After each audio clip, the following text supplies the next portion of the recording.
check, check.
Welcome into night 2 of the Together Conference. We are so pumped, so excited for everything that's in store tonight. We had a power-packed night last night. We learned how to pray together. We learned how to worship together.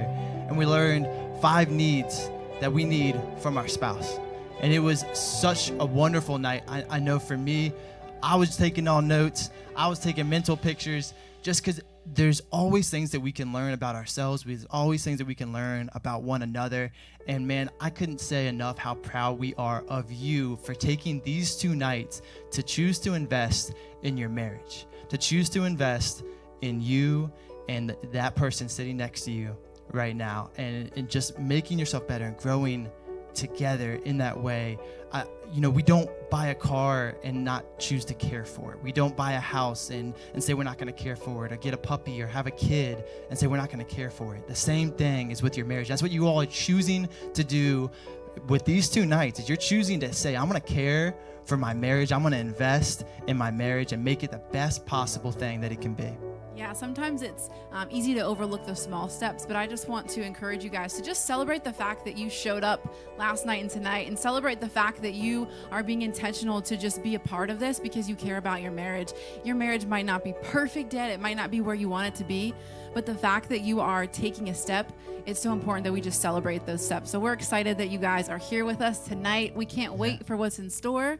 Yeah. What we got going on tonight, Phil? Well, we got a lot going on. We're going to have some fun. We're going to have some fun with you all. We also have a giveaway at the end, so stay tuned for that. Hey, congrats to the giveaways from last night, Taylor and Vanessa. Congrats to you all, and I hope you all enjoyed your red box as well, all those pre-registered. Man, I wish I got one of those, but whatever you're watching, maybe you're watching it tonight. At the end of the night, you're gonna pop in that red box. But man, we're so happy. We're so pumped up, and we got some worship going on later. Some to hear from Pastor Brandon and Casey again. And another giveaway. Another giveaway. So make sure you stay on till the very end, because we are going to give 2 more prizes away. So at the end tonight, once again, we're going to be giving away The Love Dare, which is an incredible book, along with a $50 Cheesecake Factory gift card. So make sure you are here for that. And then also, Phil, what's the other book that they can get? Healthy Me, Healthy Us. This will be the other giveaway, along with the $50 gift card. So we're excited about that. The way that you register, if you weren't here yesterday and you're not sure how you can register for that, 1, make sure you're registered for the conference. If you're not yet, that's perfectly fine. You can go on to palmschurch.com online. PalmsChurchOnline.com. PalmsChurchOnline.com and register now. And then also share this on your Facebook and be commenting in the chats. We want to hear from you guys. We want to see how you're doing. So that's how you can get entered for tonight's giveaway at the very end of the evening. Don't forget, we're going to have a Q&A later, so text in. There's going to be a number on your screen. You can text in anonymous to that number. We'll be sitting down with Pastor Brandon and Casey later on to ask them those questions. So put them in there so we can make sure to ask those questions during our Q&A time later. That number will be on the screen there. Yeah, so I'm feeling pretty festive. I know I'm excited for Christmas, even though it's a little bit different this year, but I am still so excited. Yeah. There's nothing really that can take the excitement Nothing of can Christmas stop away. Christmas. Nothing can stop Christmas. So we're going to have a little Christmas fun. I know that sometimes with spouses, your preferences are a little bit different. We all like different things. So we want to hear what your Christmas preferences are. So we're going to have a little fun with it. Oh, yeah. In honor of last night's conversation with Phil and I, we want to know, first off, white Christmas lights? Colored Christmas lights. So drop it in the comments. What do you prefer? What do you prefer? What do you have on your Christmas tree? I'm actually really interested because I just grew up with I need some help, y'all. Phil needs a little help. I need some help. So all of you colored lighters out there, all the let us colored know. lights have disappeared from our household. I don't know I'm sorry. how. I'm stealing his Christmas cheer. It's like the Grinch, just Oh no! snagging all the colored lights, ripping them out of I'm our so house. sorry. There are no longer any. There's some outside now, the white lights now too. Yeah. There's Something no colored happened lights to be found. Christmas lights from the first year. I'm not quite sure what happened. Something happened. All right, second, on Christmas, do you prefer snow or sunshine? Or sunny. Some people Virginia don't like Beach, the snow. we get a lot of sun. Yeah, I'm from Pittsburgh, and we get a lot of snow up there. No, so I prefer to have that white Christmas. you do like the white Christmas. Love white Christmas. I'd say white Christmas too. All right, here's the next one. Christmas Eve or Christmas Day? Some people actually like Christmas Eve better than Christmas Day. I think So my what is brother your likes preference? Christmas Does Eve he? better than Christmas It's just Day. like the anticipation of it. It's so exciting. He stays It's up like till magical. like 4 I love a.m. it. making cinnamon rolls and he's 32 writing letters to Santa. No shame. No shame. All right. Dresses up as an elf. I love it. All right, next one. Christmas music or Christmas movies? I hate to even have know, to that's think to hard like to pick choose. between the two. But if you had to pick in one Christmas, you could not watch movies or listen to Christmas music, and you had to pick one or the other. Which would you choose to have? Janae, what would you choose? That breaks your heart. I It can really, just honestly, I can sense it it. hurts. I can feel it. It hurts. Okay, Christmas movies, because then I could just replay the songs in the movies. You're just gonna get a soundtrack Yeah. to the movies and That'll just work. listen to those. That's a cheat and that's a workaround. I don't know if we're accepting that as an answer. I think it's fine. All right. Next one. Are y'all ready? Classical Classical Christmas music? Like Or- some Frank Sinatra, Contemporary Christmas music. like some Justin Bieber. Some Justin Bieber. I'm going to go classic. Michael Bublé. Would that be contemporary? I think that's contemporary. He's new. Michael Bublé. I Yeah. love me some Michael Bublé. But he does kind of sound like a little like Frank Sinatra. But I do love like Nat King Cole, Dean Martin. Bing Crosby, Dean Martin, That's all my the favorite. classics. That's my favorite. I We can got get a down with little that. vinyl player. Oh yeah. Got Just some spinning on the albums. vinyl, got the Yeah. fire going, all the Christmas feels. Yeah. All right. What's the next one? Next one. On Christmas morning, do you like to sleep in or wake up super duper early because it's Christmas Day and you can't get enough of it? I like to that one. Some of you may not have a choice if you have kids. Yeah, I you think probably that don't might get a be choice. just happening for you. Yeah. I'm getting some nods from the other room in the Yeah. studio here. No, I don't want to sleep in on Christmas though. No, there's anticipation. And You're it's excited. limited, so it's like I want to get every second out of Christmas that I can get out of it. Like I want to be awake for all of it. And that's how I am about the Together Conference. I want to get every aspect How out of about it. that? Anticipation. There you go. It's just Christmas like Christmas. Eve.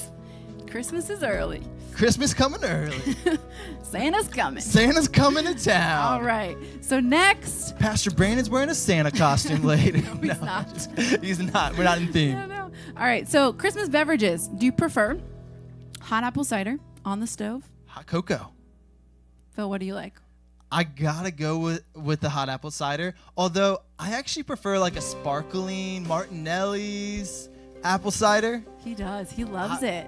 Every time we go to it's Trader so Joe's, he's like, good. I'm going to get myself one of I these. can't tell you how many times I've been I'm carded. going to treat myself. I'm getting Sparkling apple cider, non-alcoholic, and I cannot tell you how many times I have been carded for this. I don't know if that's just something about my looks or what, but So every single innocent. time. Innocent.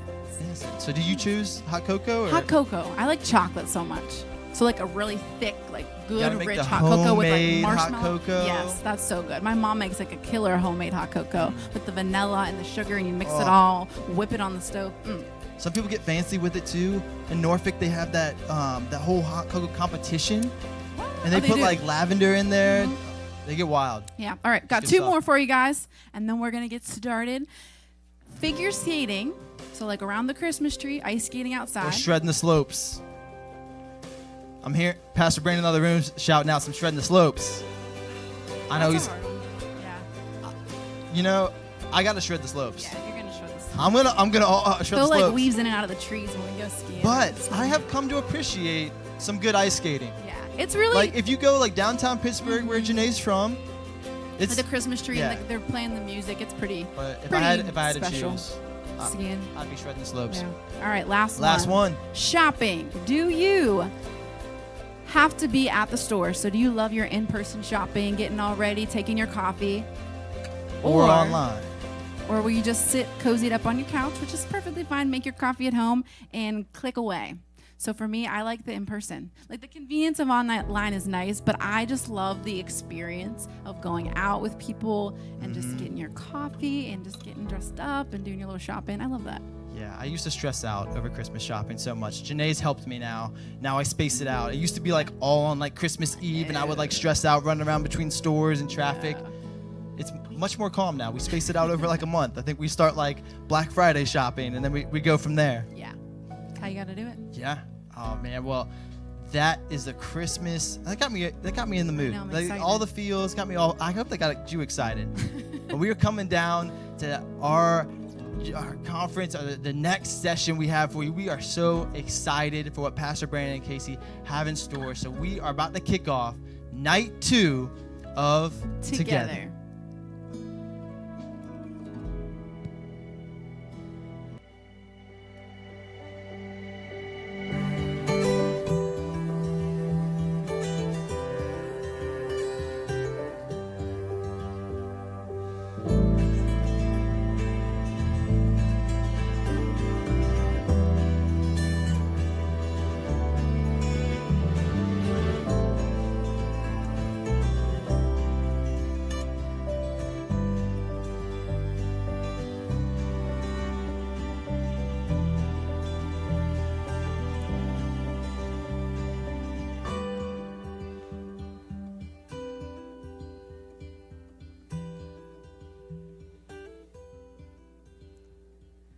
Well, welcome back to Together Night 2. Woo woo! Let's go. We made it to December of 2020. Oh, man. Friday night, hanging out with each other. I'm proud of us. Yeah. I'm proud of us, We're guys. here, baby. We made We it. did this. We did made this. So excited about what we're going to be sharing with you tonight. But last night was the setup for tonight. So if you did not see last night's conference, you need to go rewatch it sometime. It was good stuff, but it all sets the foundation for what we're going to talk about tonight. Tonight, we're going to get into some nitty-gritty stuff. It's going to be some fun stuff, some hard work stuff, but last night kind of set it up. Last night, we talked really quickly about the 3 things that make up your mental health. We talked about habit patterns. We talked about relationships. We talked about performance. And the overarching theme was mental health. And the overarching theme with all that's your mental health life and kind of what determines that. And your to-dos from last night were to recognize, reconcile, and repeat. So basically letting your spouse speak into your life, bringing humility to the table with that, committing to doing the hard work. Every marriage is going to be hard work. Just commit to it and be okay with it. Recognize it. And then rest. You've got to rest and make space to rest. Yeah, we're pumped. I can't wait to tell you a little bit about what we're going to do tonight. We're going to talk about communication, which is a huge, for all of us, right? Communication is unique because all of us communicate in different ways. We were all brought up in different ways. I think if nothing else, these 2 nights, I want you to walk away from realizing that something made you who you are, and that something doesn't have to be bad, but everything helped create kind of the way you think and the way you do things. I know that when we first got married, we had dated for over 6 years. We were high school sweethearts, and when we first got married, I was thinking, there's nothing I really need to know about her.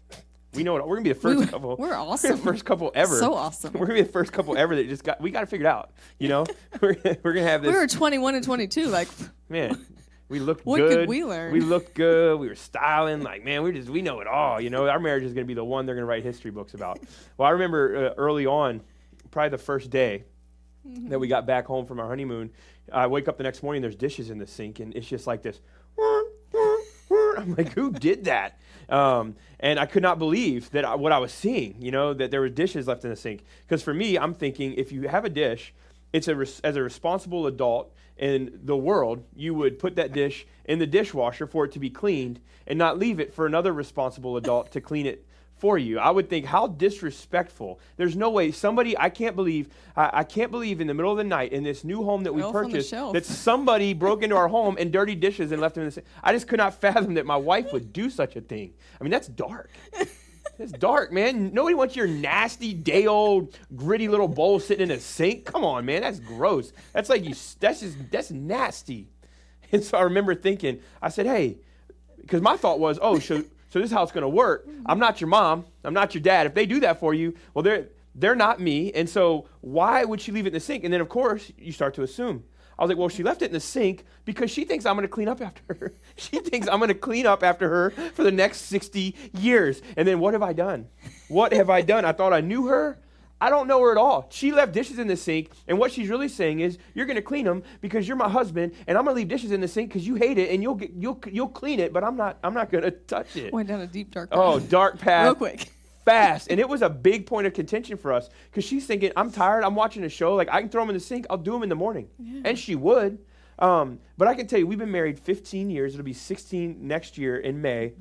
And she still leaves dishes in the sink overnight. Like, we put them away every night. Every once in a while. We put all the dishes away every night. Our boys clean. They sweep. I'm a little scared too now. Honestly. Our boys clean the whole house every night, the main areas, and we put all the dishes away. Sometimes we run the dishwasher, and there's extras that are left in the sink. So it's not as often. But the reality was that was the way she did things, and it wouldn't get. We never get to the point where it's like a bunch of in the morning they get cleaned first thing. So it was never. If that was the case, we would have had to have some intervention because that's not the way I'm wired at all, and that's not the way she's wired. But my point is, you come from these places, you make assumptions. Well, that was disrespectful, and what happens is it wasn't something I'd approach. We would get into an argument, and things would start to boil over, and then I'm thinking, you're taking advantage of me.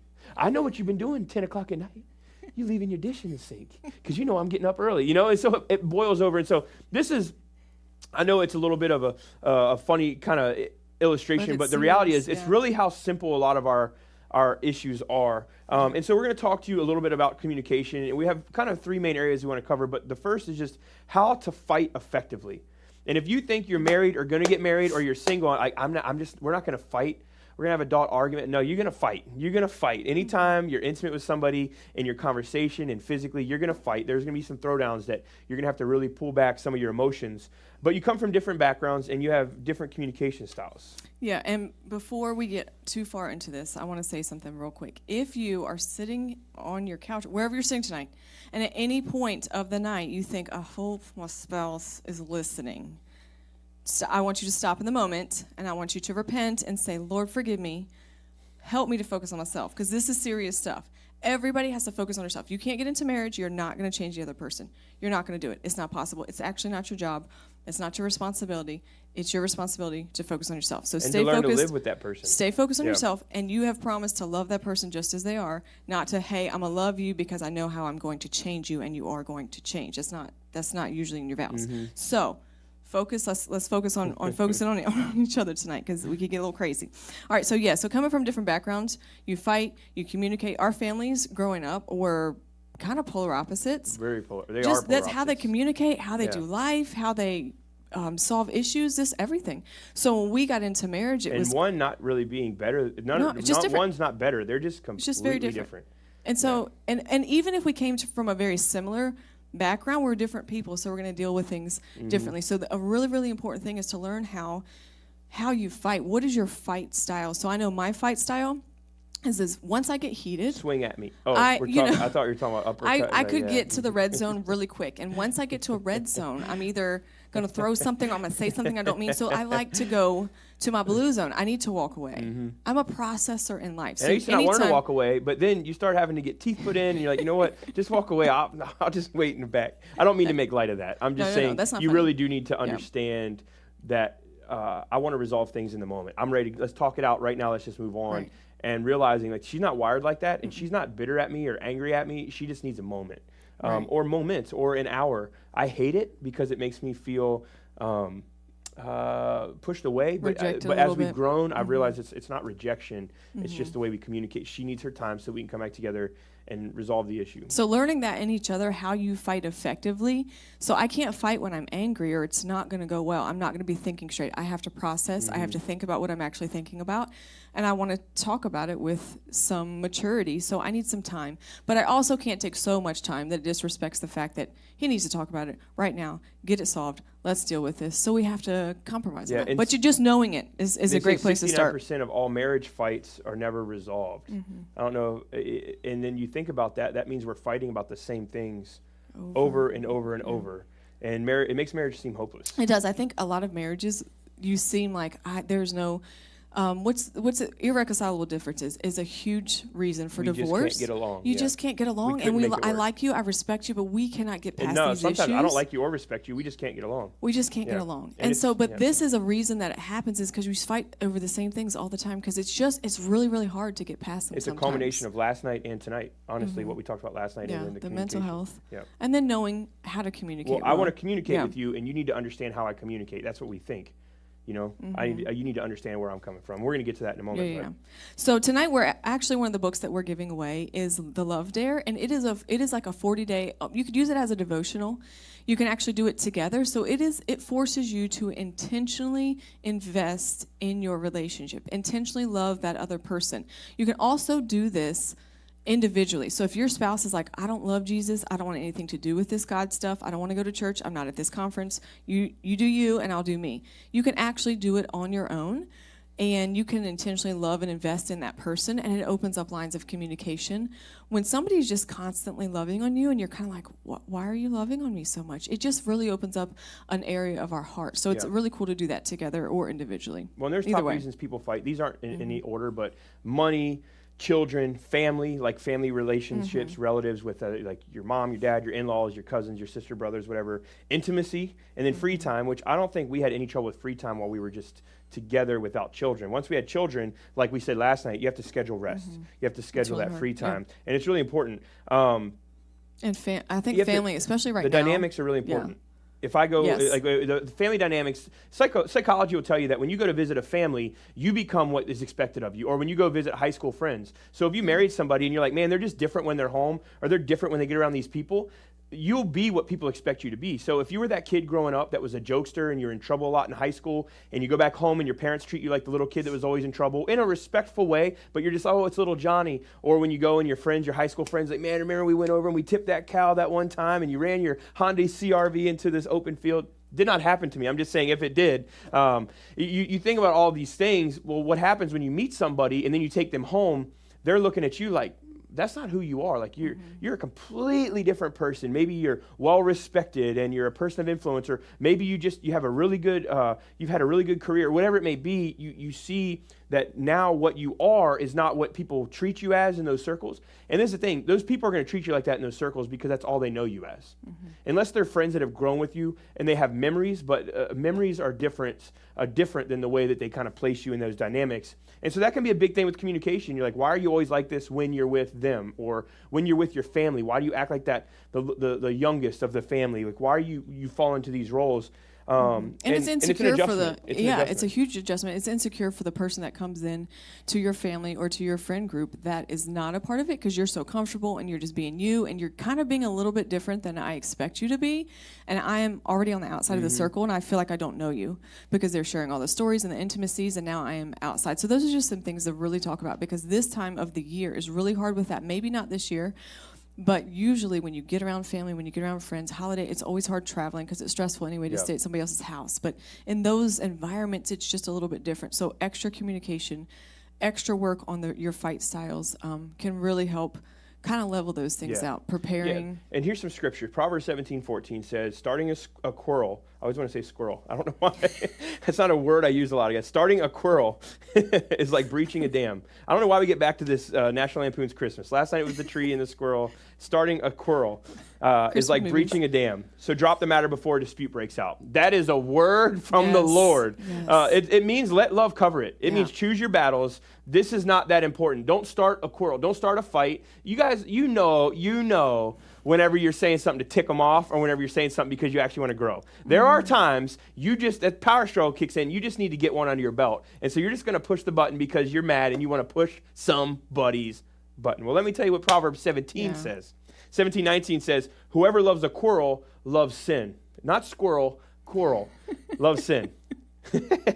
Whoever builds a high gate invites destruction. And what it's saying is a quarrel is an angry argument. So what it's saying is if you start an angry argument, you actually like the sin of it. You like the anger. You like that. You know how it is. I always tell Casey, don't call or don't text people anything with tension. Always call them. So if we're having a conversation via text and she writes something like, when are you going to be home? I'm thinking, the boys are going crazy. I'm sick and tired. I'm overwhelmed. When am I going to be home? And she might literally just be thinking, I want to know when dinner should be ready.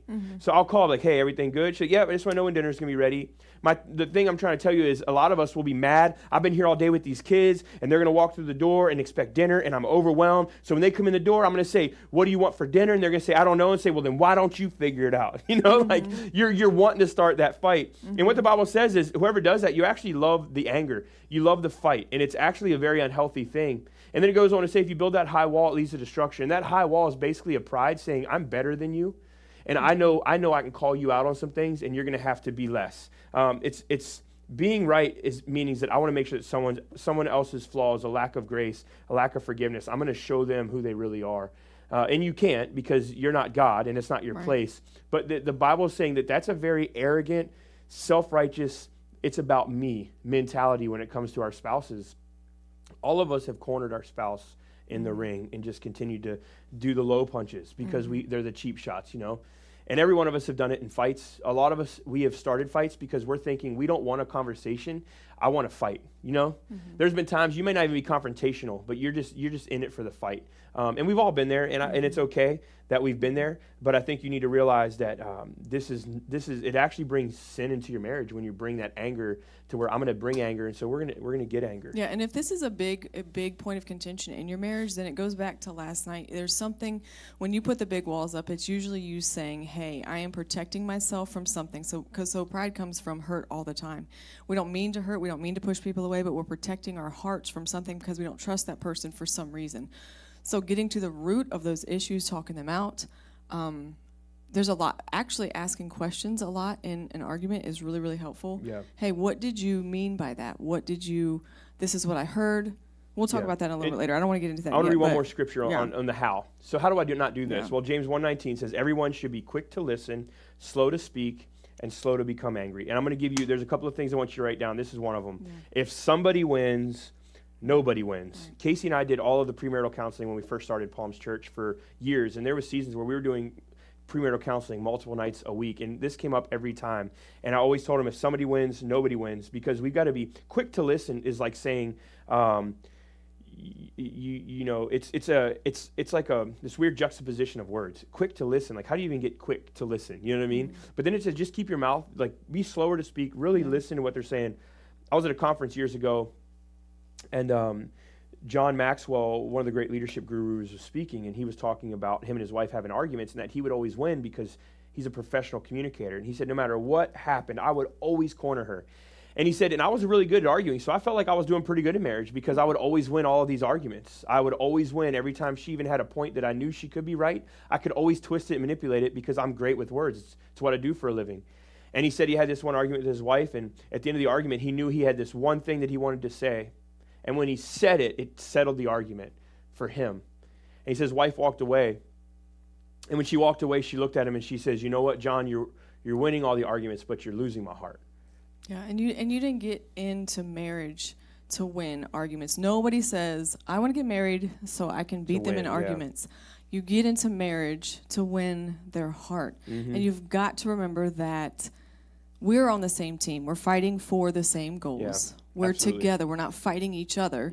The Bible says that we're fighting not against flesh and blood, but against There's real world. principalities. So There's there's a a real world spiritual that's there, yep. spiritual war after your marriage. You've got to fight that. Stay focused on that, and not fighting each other, because it's not the point. Well, and a power struggle was a huge issue in our marriage until we identified it. Yeah. And it wasn't even about wanting the other person to be under us as much as it was wanting to make sure that we were being heard. And that's what I think it really comes down It to. kind of came from personalities too. Yeah, and so We're I both think competitive. we just want you to right now just stop and think right now, what are the three, think about that person you're married to or the person you're dating, and I want you to think right now, what are the 3 reasons why you're dating them, why you're considering marrying them, or why you got married?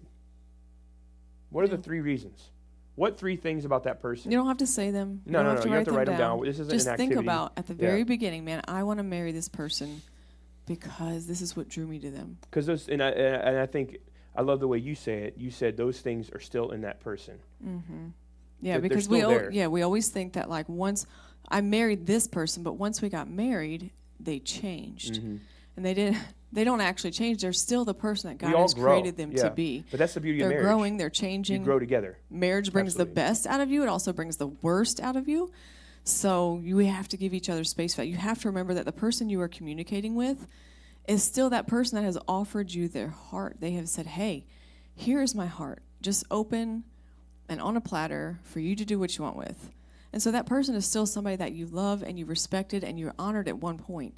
And it's sometimes you have to bring yourself back to that and say, you know what, they're not this person that I have made myself think that they are Yeah. in my mind. Well, and I think it's this next point that we really want to bring up is you didn't marry them to win the fight.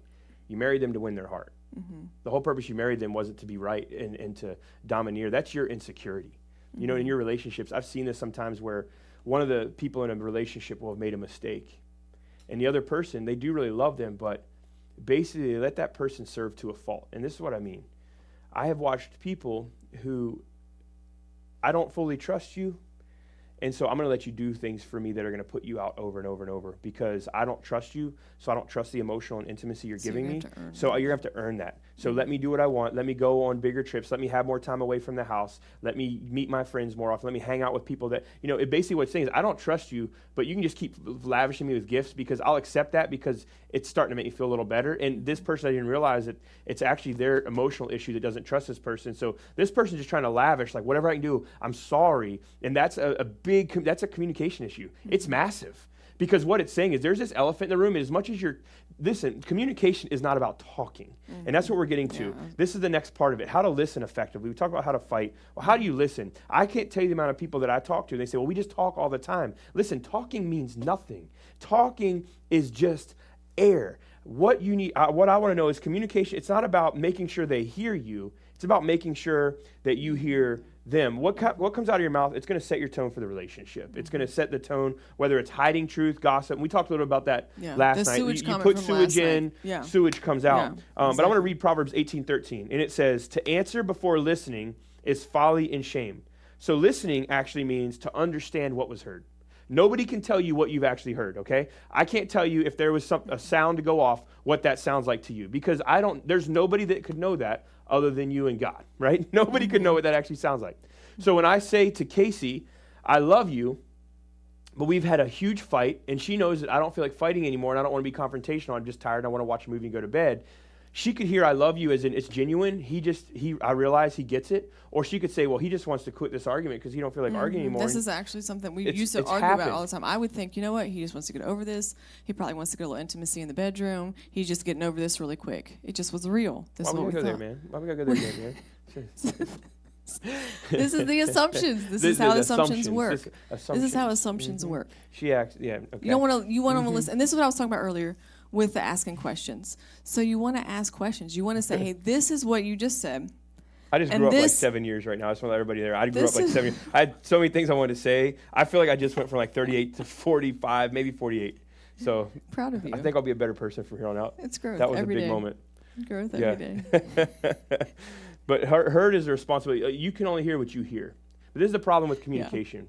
we sit around and we talk, and I can't wait for her to be done talking so I can tell her what I feel. I'm thinking about what I want to say as she's talking instead of actually hearing what she's saying.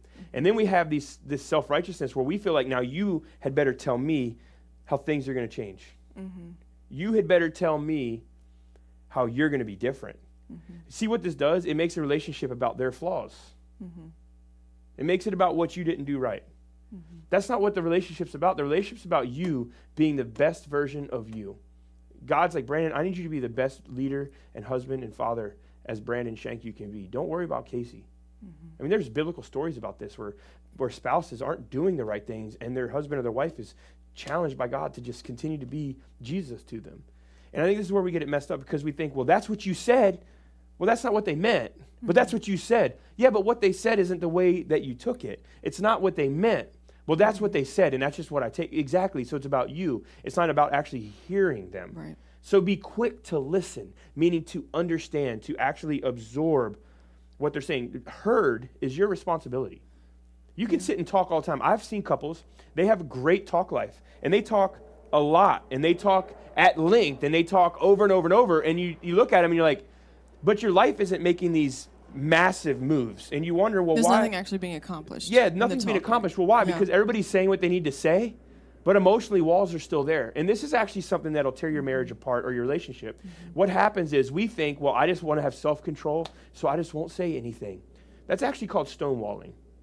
Because if you really feel like that, there'll be a godly way you can approach that to say, like, hey, I just know that right now I'm not in a place to say something. I just need a minute. And then that could be understood, not just walk away. What happened, and what I was an expert at, I would stonewall her. So we would get in a fight, and I would just be frustrated. So it might be a day, 2 days, 3 days, a week. Some people might say, well, that's just the way I am. Using the way you are is a cop-out for walking into spiritual things. Right. For people to say, well, this is just the way I am. This is my personality. It's a cop-out for wanting to do real work. Saying this is the way that my family is. It's a cop-out for wanting to address it. It's a good start. It's a good start but to recognize those exactly. things. But you And then can't that's lean the on starting that. point. You got to keep You've moving got to past. realize, hey, Right. I have responsibility, Yeah. and it's not just the way you are. Everybody can change. You say, well, this is my character. This is how I'm built. It's your Everybody can personality change. type. My Enneagram says I'm going to do this, so I'm Yeah. going to do this. The gifts of the Spirit are something, people have different gifts. The fruit of the Spirit, everybody should have. Love, Yeah. joy, peace, patience, kindness, Amen. goodness, gentleness, faithfulness, self-control. We should have all of them, right? My point is this. Stonewalling will destroy you. I did that for years. We had times where I just wouldn't, it's not that I wouldn't talk to her for days. I would talk to her, but I was just shut off emotionally. Yeah, babe, absolutely. And she would talk to me. I'm like, yeah, okay, cool. And she's like, so there's nothing here. Yeah. I'm like, I'm They're right just here. words. Right here. What do you mean? Yeah. But she knew, and because I was a professional at it. Oh, yeah. I was a professional at automatically protecting Brandon, and it was destroying our relationship. And so now, instead of stonewalling, I'll be like, hey, this is where I'm at. And she hears it because she knows it's genuine, it's intimate, it's real. We just talked about something in my master's program that talks about reading a text and reading the world behind the text. So it's basically, we hear about scripture or whatever, it's bringing stuff out of context, and one sentence can mean 4 different things. You put it back into the context. So what I'm trying to do is, and we went through this with the mental health that we battle that we walk through, was Brandon would say something and I had to hear what he was saying with my ears, but also understand the world behind the context of where it was coming from. No, this is coming from his anxiety on this level. This is coming from something that's coming up here. This is coming from this root that he's working on now, and he's got to do the same for me. Okay, she said that, but I know she's been really stressed. I know that she's worried about this issue. I know that, so this is reading, loving that person enough, caring about that person enough, and being mature enough in me to say, I'm going to hear that verbally, but I'm going to actually understand it on a different level. And if I don't understand it on a different level, that makes it seem better and good and whole. I need to ask questions. I need to say, hey, Brandon, this is what I'm thinking, and this is kind of what you just said, and this is how it made me feel. Let's talk that out, because I was not okay with that. And it's not easy to do. No. But reading behind the text and understanding where they're Yeah. coming from is huge. You've got to know the roots. Yeah. Of And where it's coming 15-page text messages to your spouse is fine sometimes. Sometimes it's okay to actually express things like that, but don't do it if they're getting ready to walk into something that's heavy. Show some respect. If your spouse is carrying weight, or if they're at work, or you know they're doing something significant, wait. Have the self-control to wait till they get home, carry yourself through your day, and then talk about it. Don't put it on them while they're at work. You're just going to make stress worse. And when you stonewall, I just think there's so many things in all of us that we think this is just the way I am. People just don't understand me. That is, people don't understand you is really you don't understand you. Because if everybody in your world misunderstands you, it's because they probably see the real you and you have a pretty good blinder on. Mm-hmm. You know, and this is the thing. I want this to be encouraging, but I think the best thing we can do for our relationships is to be transparent and to actually have the humility to step back and see that we're not where we think we are often. This was hard for me because I felt like I had everything in control.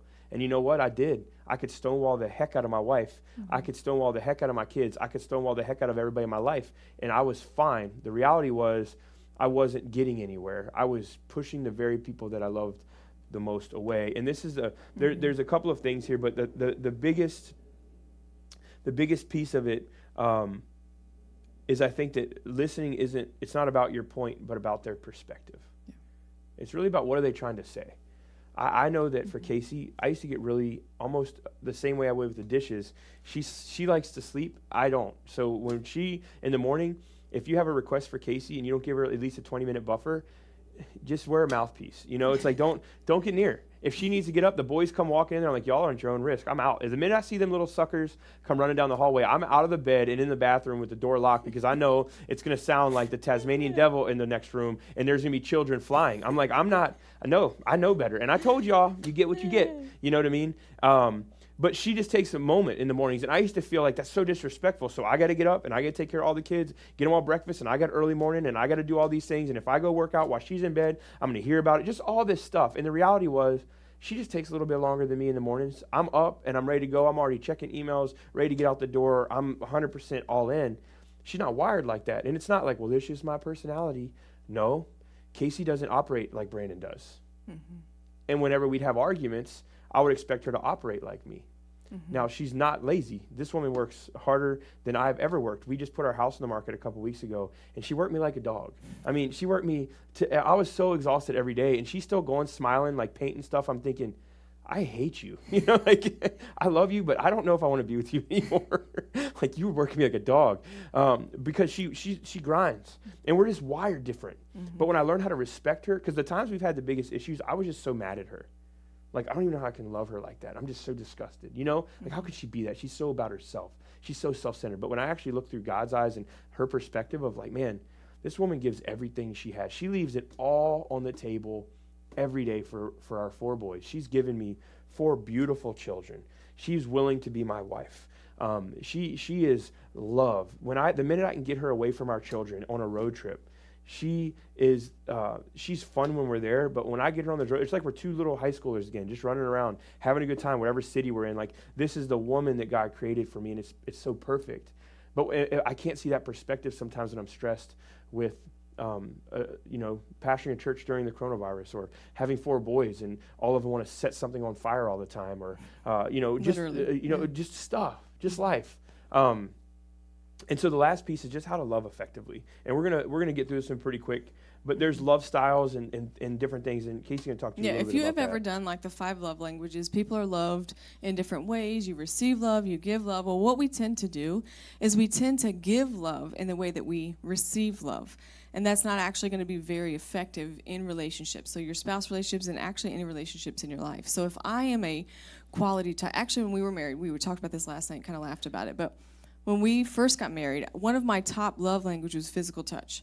And not in a crazy way. Don't get the eyebrows going. I like to hold hands, and I like to cuddle on the couch at night. And he was like... because she loved physical touch, we had 4 kids, and it no longer became her favorite thing.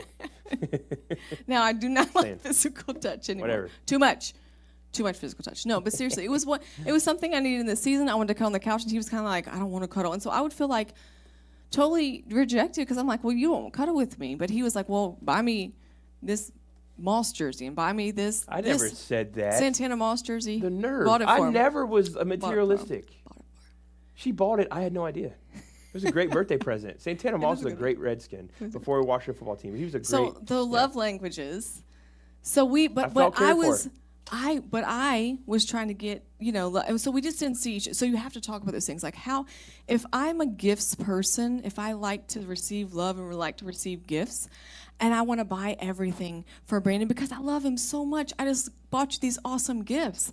And then he's like, well, that's cool. That's awesome. Cool. Let's go do something. And That's I'm like, because I my don't love really language wanna was do. physical touch as well, and she just didn't know it. So if I just let her buy the gifts. But if I do that, I am actually the one feeling good about myself and feeling like there's love between us. And the person I'm trying to love, if his love language isn't gifts, it's not helping. Well, He's let me not explain feeling though. loved. She grew up in physical touch, or like your family was they're intimate as a family. Like your mom and dad We hug, they hug, kiss you, yeah. they love you, that kind Yeah. of thing. Me, my family, they were a lot like me. Like we weren't huge into physical touch, and it wasn't one of those things where. And my mom is a huge gift giver. We have to bring it down every Christmas because they wouldn't have. They're not on moving trucks to get the presents to our house for our boys. So my mom's just a gift giver. It's how she loves gifts and she loves to give gifts. It's her love language. And so growing up, that's me. It was just me and my sister, and it looked like. The Plaza Hotel on Home Alone every year. The Christmas, literally, it looked like that Christmas tree. And so for me, it was just what was kind of what I was used to, and I think that is the big thing. But this is the thing: the way you want to be loved will change. In season. So So we I have started with the kids, physical yeah. touch. Like that was one of my top because I wanted to cuddle. Then we had all these kids, and I was being physically touched constantly, all day, Pulled every on, day. tugged on, need to be breastfed. But then it felt more everything. like Yep. mauling. And so at night he would come home and like want to hug me in the kitchen because literally I had asked him to do that. I need your physical touch. That's how you love me. So he'd come home and hug Like, me, and come I on, would like bring it just in.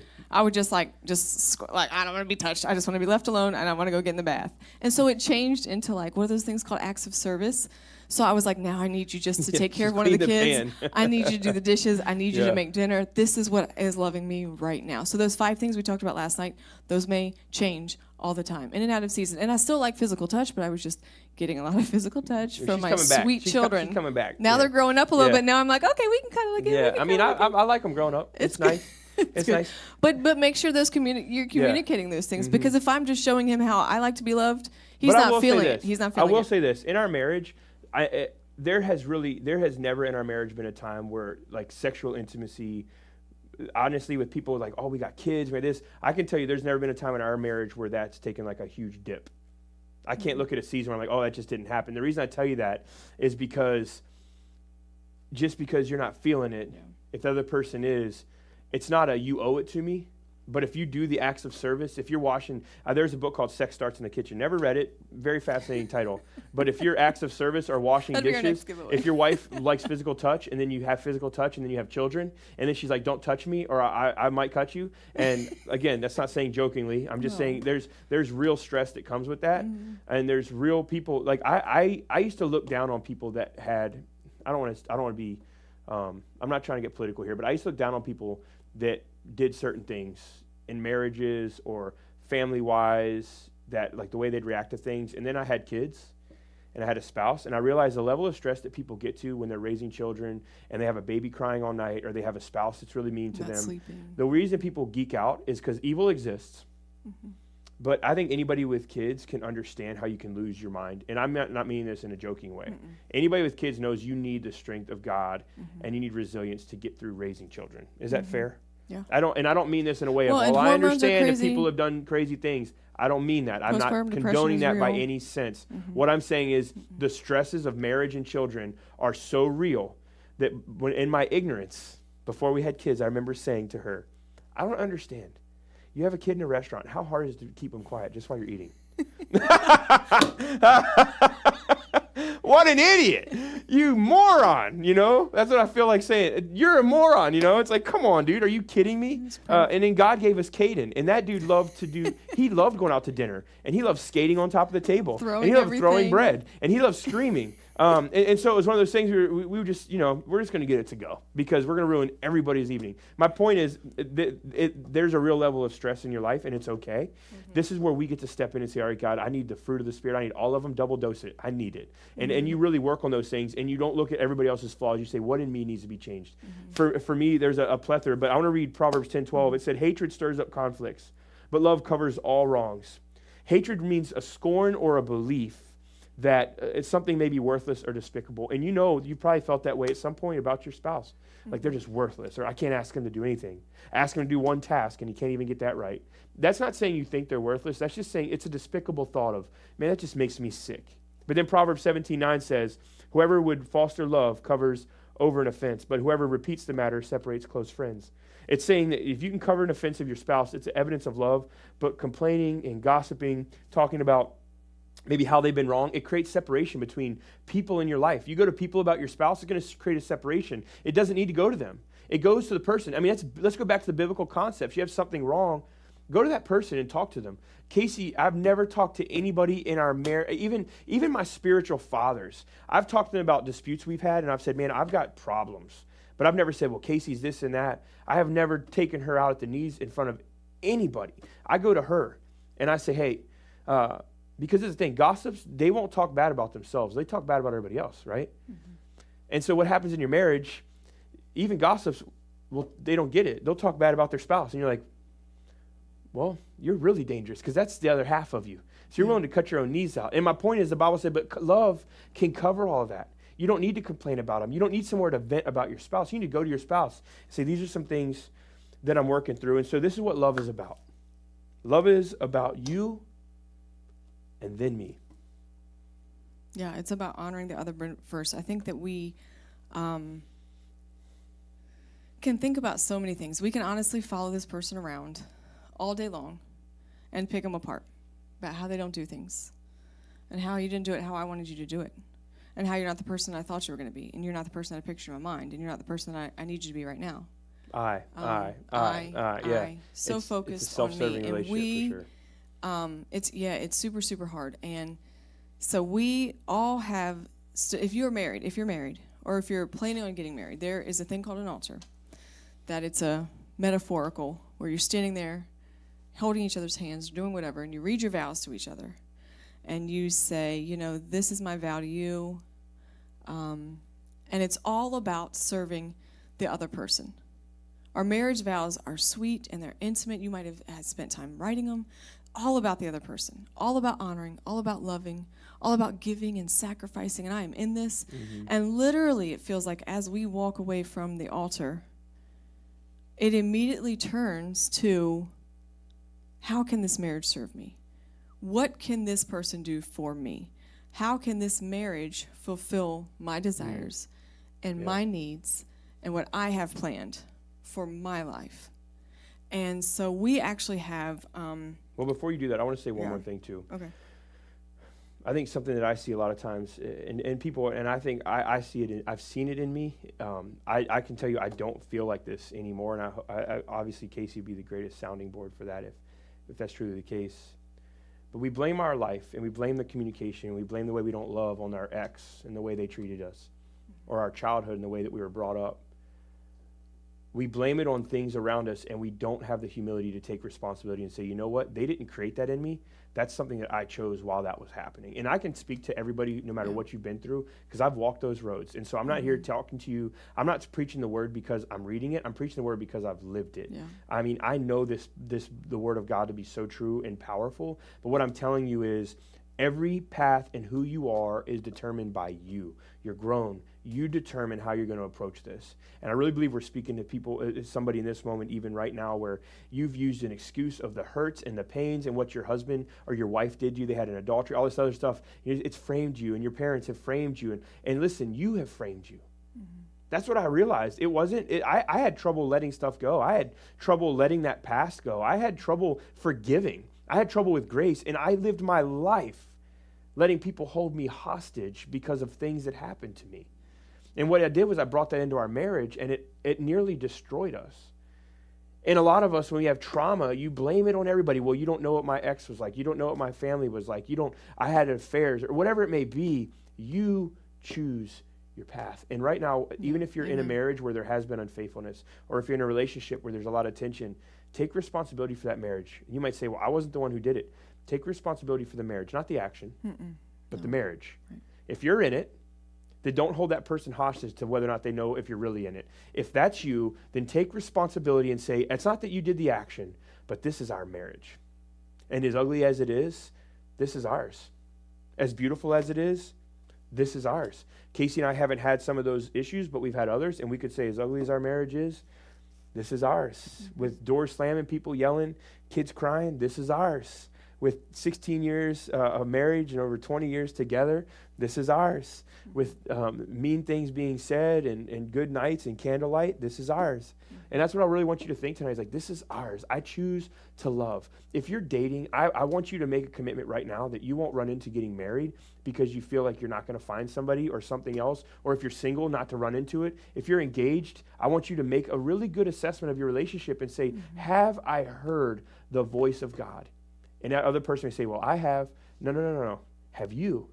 Don't ever let somebody pigeonhole you into what God's doing in your life. And the reason I tell you that is because even after we're married, Casey will not move on anything unless she's heard God on it. She trusts me to hear from God, but she's like, no, I need to hear the voice of God. Don't start your relationship out depending on one person to hear for both of you. That's not the way God works. Somebody can be wrong. And you need to love and know that it's about them. Love's about you. Yeah, also in hearing that too, it helps me to get through. So if I've heard God, the same that Brandon has heard God, when the road gets really tough, I cannot look back at Brandon and say, you did this to us. You made us do this. You made this choice for us, because I've heard God for myself. And so I'm saying, no, I've heard God, and I know this is the road he's called us to. So that's the same thing when you're working stuff out. I mean, it's really, really important to both own your own story. And it's okay if it's been really hard. It's okay if it's really hard now. Your story is okay. And we're excited. So this next activity we're hoping is going to help you a little bit. Yeah, Phil and Janae are going to explain this really, really cool activity. Take it to heart. Do it well. Invest. Commit to doing the hard work. Yep, and we'll take see it you back all in to a Phil minute. and Janae. Hope you all are ready for our activity. Get your pen, get your paper out. This activity time, we want you really just to take a moment and get vulnerable. So we're going to write vows to each other. So whether it's your spouse or your future spouse, whoever it is, we want you to take this moment and write a vow. Maybe you've never written one before. That's okay. You can make it as simple as you want. You can make it as complex as you want. But really, I want you to just get quiet for a moment. Really invest it right now and write this down. Get vulnerable. That's okay. Maybe you haven't done it before. Maybe you're not comfortable writing. That's okay. Even maybe reflect on last night's activity of the 5 questions of what we each need. So maybe it's what your spouse shared last night and said, hey, I need these 5 things. Maybe it's your vow and your commitment to take 2 of those things, or maybe all 5 of those things, and write them down and say, hey, I commit to work on these things. I commit to love you better. I commit to have more personal time, or to be more affectionate in my words, or maybe it's that is that physical touch, as Pastor Casey was talking about. Maybe that's your love language. Whatever those 5 things are, maybe that's what you start with. Start there. Yeah, so maybe even before you start writing, I just want to encourage you, maybe just like close your eyes and pray and ask God to just speak through you as you write those words down, and just let them be really heartfelt and personal to your spouse. So we're going to just take 10 minutes to write those letters of commitment to your spouse or your fiance, whoever it is. So go ahead and take 10 minutes now, and we will meet back with you guys soon.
You have 7 more minutes for this activity. Just want to encourage you all, continue to write those things down. But if you are dating or maybe you're engaged, this is a letter to your future spouse. So write down those things that you want to commit to that future spouse, that you think of when you're standing at the altar and you're committing to them. What are those vows that you're writing? So no matter where you're at in a relationship, you can be writing those to that future spouse. And if you're married, I want to encourage you again, especially those men out there that have a hard time getting emotional or getting vulnerable.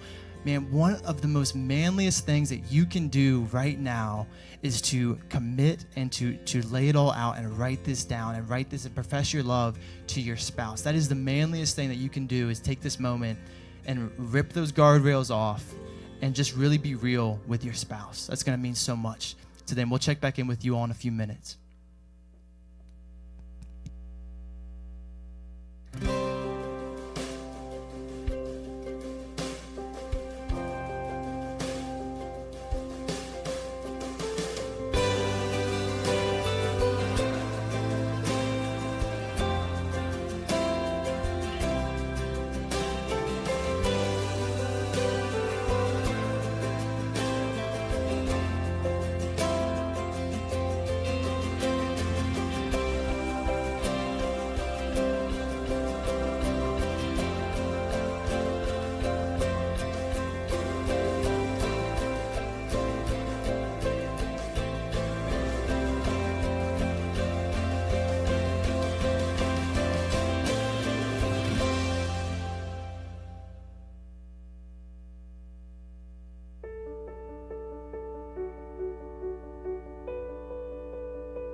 Well, guys, we've got 4 minutes left for this activity. If you are finished writing your letter, we want to encourage you, maybe just keep a couple of the next 4 minutes to just read that letter out loud to your spouse, because there's something powerful about reading those words. If you're just dating someone or you're engaged or something and you don't want to read those letters, if those are to your future spouse, you can tuck them away for now. But if you're married and you're with your spouse right now, we want to encourage you guys, just let your guard down and maybe read those words and just, speak out loud those words that you've committed to in your letter.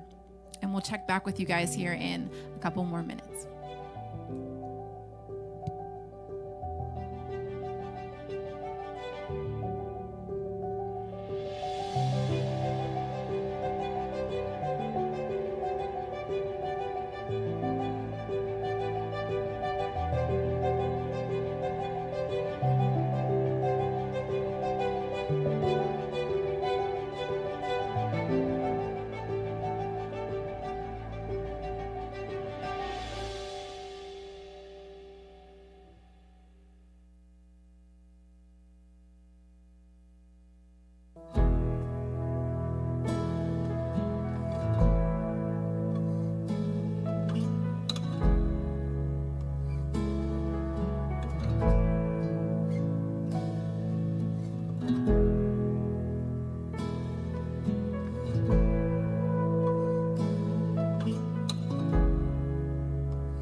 All right, we are wrapping up the activity, so get those last few notes down, those last professions of love down out of that vow. And if you didn't get the chance to write it, just as Janae was saying, we really want to encourage you, read that off, because there's something about hearing the voice of the person that wrote it. So, reading a letter, it's really nice, but actually hearing the tone that someone brings it to you, I think there's a lot of meaning in that. So I really want to encourage you, if you didn't get the chance to read that to your spouse, if you are single or you're in a relationship, dating or engaged, tuck that away, save that away for that special someone, because maybe you'll need to tap into that and when you're writing your vows one day.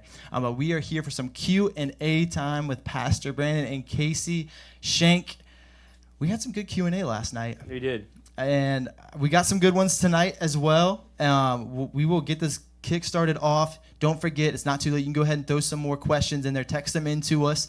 We will make sure we get to as many of them as we can. That number will be there in the chat, so you can still text those in to us. So first one, family vacation versus couple vacation. How do you prioritize? Which one should take priority?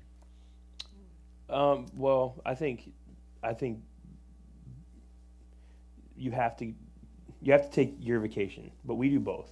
So every year we go on a family vacation, and then we do a lot of little trips as a family as well. We usually take a long vacation and a bunch of little ones, but we always take a trip at least once a year. We would like to do it more than that. Our kids are really, really little, and so honestly, it is a little bit different, but we can get like a night away, but we usually go for a trip. Like, we're big sports fans, so we'll go to like Atlanta and watch a Braves homestand or something where we like being in the car together. And don't get me wrong, we like to fly too, but we're church planners and we haven't had that budget yet to start flying around the world. A private jet. Yeah. Road trips are the best, though. Yeah. Oh yeah, they are. Road trips are the best, and we love them. And so yeah, both are important. You need to prioritize. As far as priority, your kids care a lot more about you and your wife being good than or you and your husband than they do about a vacation. So you need to make sure you make that time for each other. Yeah, I feel like if you can only do one, it's really important to see family, but if you're not getting that time together, it's not.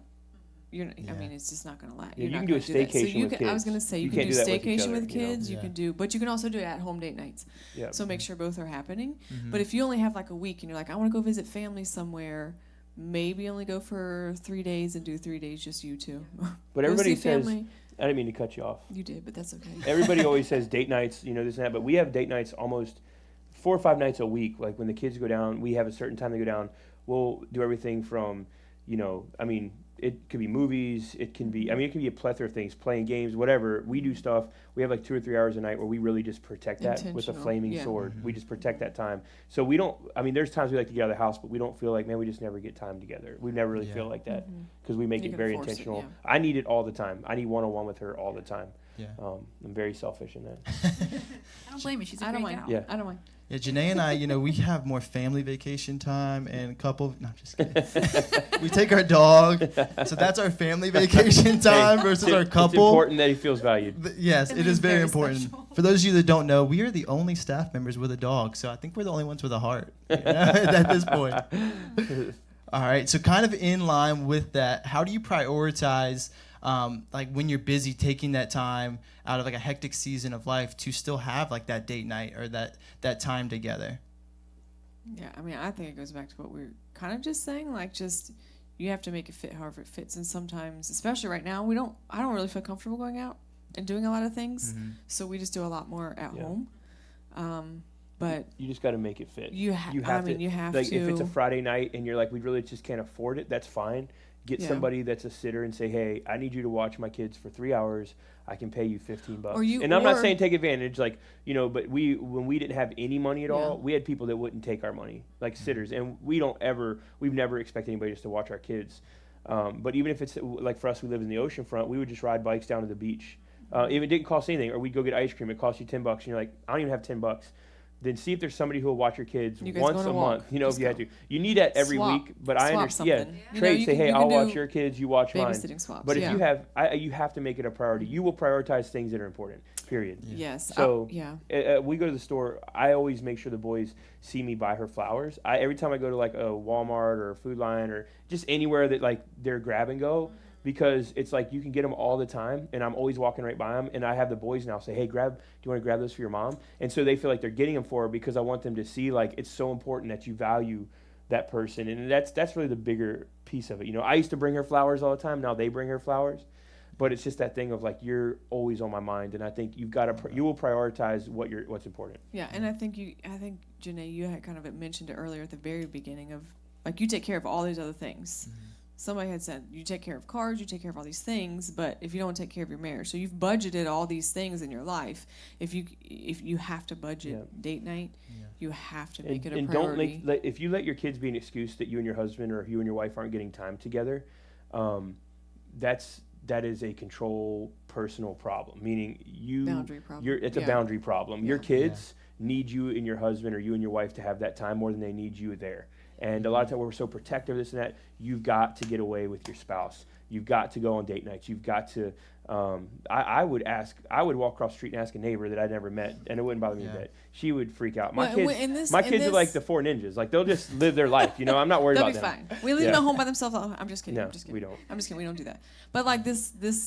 Even in Virginia Beach, there's a lot of military people, so I know it's really hard to find babysitters. And if your spouse has been deployed for ever and he comes back and can't find so it's hard, but I understand it's a budget. We've had nothing, but we've just forced it. We've just made it a priority. Hey, I'll do something for you if you watch We've my rode kids bikes for 3 hours. We would go ride a bike and we'll sit on ride the bikes. beach and stare at the water and be like, or just ride bikes your we're neighborhood. here. Sit in your driveway alone. Take it doesn't a walk. matter.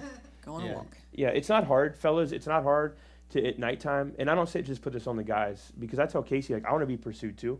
It's not hard to light some candles and to create a date night in your bedroom without the expectation there's going to be an end result of a back rub means only a back rub. But like, hey, I'm going to light candles and we're going to play Phase 10. We're going to put on some Dave Matthews or some whatever. Those have been some of my favorite too. We're going to put on some R&B and I love R&B. But we're going to put on some R&B and we're going to light some candles and I'm going to buy you some flowers or I got a little box. I bought these little $1 Heath or what are they called? Heath bars? Score-bar. No. What's the other one? Heath bars. Yeah, there's a theme tonight. No. Squirrels. Yeah. Yeah. Squirrels. Yeah.